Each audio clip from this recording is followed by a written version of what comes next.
Hindu or that of beef is sold near a temple, the faith of people somehow becomes we are not your thumbnail material. This is the one state that will read your script line by line, answer back point by point.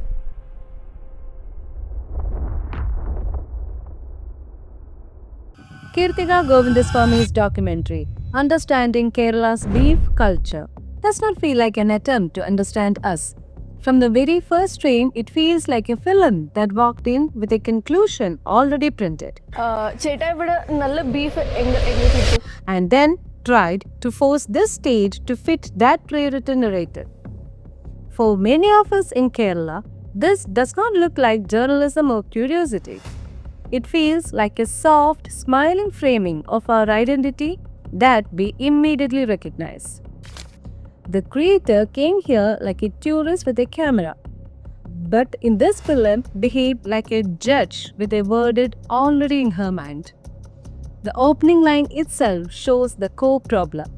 She says, when the documentary asks when the rest of India goes in one direction, why Kerala goes in another?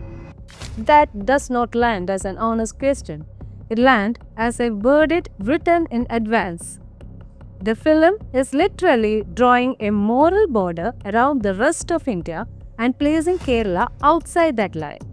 Kerala is not some side project. Kerala is India.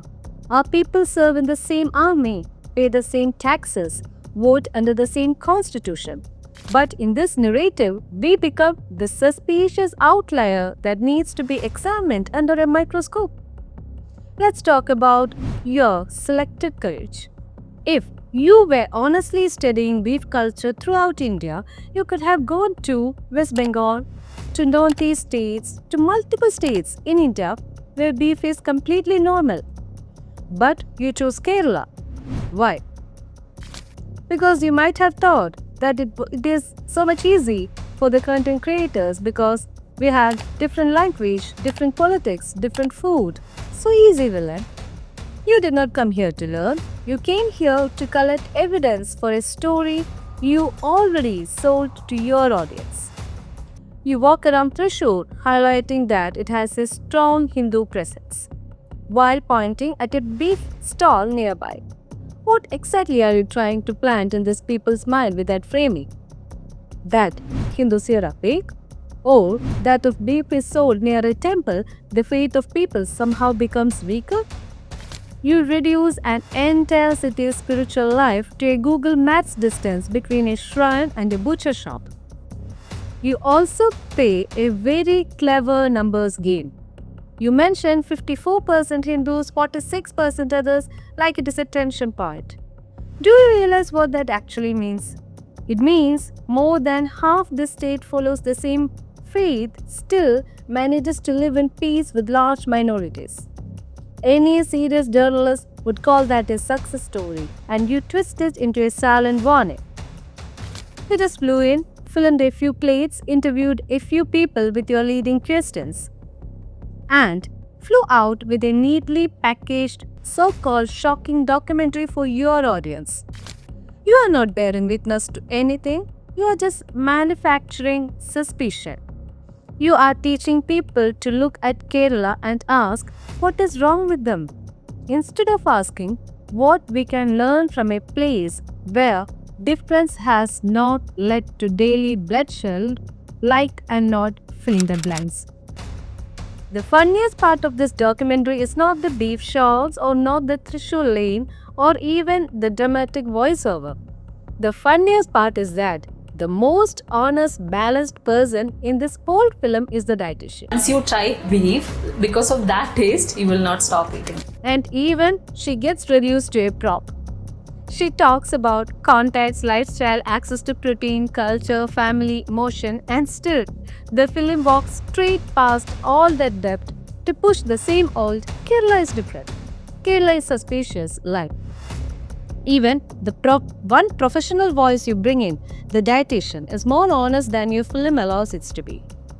She talks about beef as a complete protein, about how every food has a context, about health depending on the whole lifestyle, not just one item on the plate. She explains that some people need to restrict beef because of heart issues, cholesterol, gout, that fresh meat and processed meat are not the same. That food is also emotion, culture, family values. But here is the real contradiction. She literally tells you that health depends on overall lifestyle, that some people must limit beef. That context matters more than just one dish. And your film pretends it heard only beef is complete protein. You happily keep the one line that suits your shocked narrator and quietly throw away all her conditions and caution.